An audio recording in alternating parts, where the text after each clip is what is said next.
السلام علیکم ناظرین کرام، نئی ویڈیو میں آپ کو خوش آمدید کہتے ہیں۔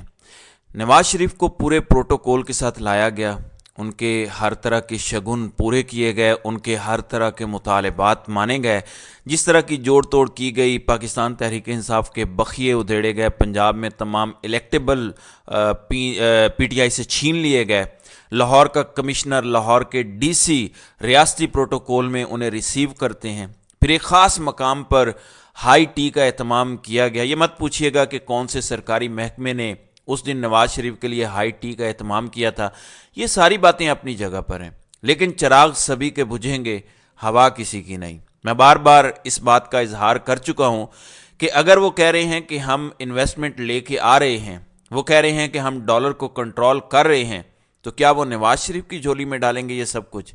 سوال ہی پیدا نہیں ہوتا۔ اب نواز شریف تو آ گئے ہیں اور اعتزاز احسن کے بقول اب جا نہیں سکیں گے۔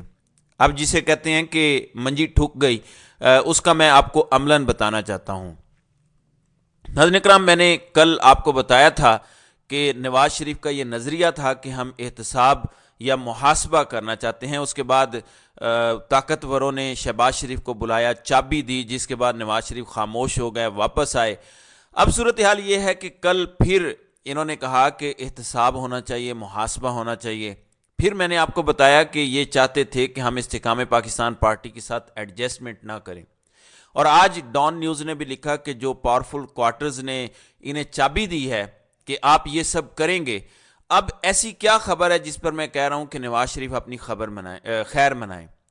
ناظرین اکرام، نصرت جاوید نے اس حوالے سے کچھ باتیں کی ہیں۔ ایک تو زمینی حقائق ہیں، ان کے مطابق نواز شریف کو لندن میں جو بریف کیا گیا تھا، حالات اور فضا سب کچھ اس سے مختلف نکلے ہیں۔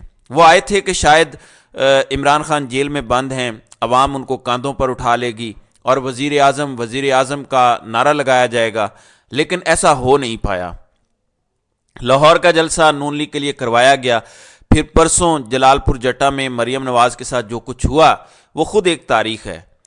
جلال پور جٹا نے بہت برا کیا۔ اب اس ساری صورتحال کے اندر آج انصار عباسی کا مضمون بتا رہا ہے کہ لائن کٹ چکی ہے یا لائن کٹ رہی ہے۔ انصار عباسی کا آج کا مضمون، جس کا ٹائٹل یہ ہے کہ میاں صاحب آپ کو کیوں لایا گیا۔ اب اس ٹائٹل سے پہلا پیغام تو یہ ملا کہ میاں نواز شریف لندن سے آئے نہیں، انہیں لایا گیا ہے۔ کون لے کے آیا ہے؟ یہ تو سیاسی فیصلہ ہونا چاہیے تھا کہ کون لائے ہیں، کون آئے ہیں، کس کو کہاں رہنا ہے۔ سیاستدان ظاہر ہے سیاسی فیصلے کرتے ہیں، یا کوئی اور بھی یہ فیصلے کرتا ہے ہمارے ملک کے اندر؟ یہ بڑا اہم سوال ہے۔ خیر، آگے بڑھتے ہیں۔ نواز شریف کے متعلق اس آرٹیکل میں یہ بتایا گیا کہ نواز شریف ایک بار پھر یہ جو احتساب کی باتیں کر رہے ہیں، یہ جو محاسبے کی باتیں کر رہے ہیں، یہ تو لڑائی والی باتیں ہیں۔ اب انصار عباسی کس کے ترجمان ہیں؟ انصار عباسی کس کی زبان بولتے ہیں؟ یہ آپ نے مجھے خود کامنٹس میں بتانا ہے۔ مجھ میں اتنی ہمت نہیں ہے، آپ لوگ بہادر ہیں، آپ نے بتانا ہے کہ انصار عباسی کس کی ترجمانی کرتے ہیں۔ تو انصار عباسی کے بقول اگر نواز شریف نے یہی کچھ کرنا ہے تو نواز شریف کو اگلا ڈراوا بھی دے دیا گیا ہے۔ ان کے مطابق اگر آپ نے فوج سے لڑنا ہے اور آپ یہ جو تاثر دینے کی کوشش کر رہے ہیں، ظاہر ہے احساس ہو گیا ہے۔ احساس کیا ہے؟ طاقتور روزانہ کی بنیاد پر نواز شریف کی ناک سے لکیریں نکلوا رہے ہیں۔ وہ کیسے؟ استحکام پاکستان پارٹی والی بات میں آپ کو بتا چکا ہوں۔ پھر چودھری شجاعت حسین، کاف لیگ، جن کو یہ نواز شریف نے کوڑا کرکٹ کہا، لیکن چل کے خود گھر جانا پڑا۔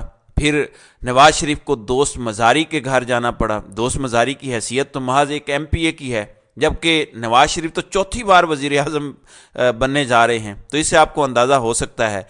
اب وہ کہہ رہے ہیں جو ڈراوا دیا ہے، اور ڈراوا یہ ہے کہ اگر آپ نے لڑائی کرنی ہے اور آپ نے کھاتے کھولنے ہیں اور آپ نے پچھلی حرکتیں کرنی ہیں، تو پھر یوں کرتے ہیں، عمران خان کو بھی الیکشن لڑنے دیتے ہیں اور آپ کو بھی الیکشن لڑنے دیتے ہیں۔ پھر جس کا جو شیئر بنے گا یا عوام جو بھی فیصلہ کرے گی، وہ فیصلہ سب قبول کریں گے۔ اب عوام کا فیصلہ آپ سب کو پتہ ہے کہ کیا ہونا ہے، اور نواز شریف یہ سب افورڈ نہیں کر سکتے۔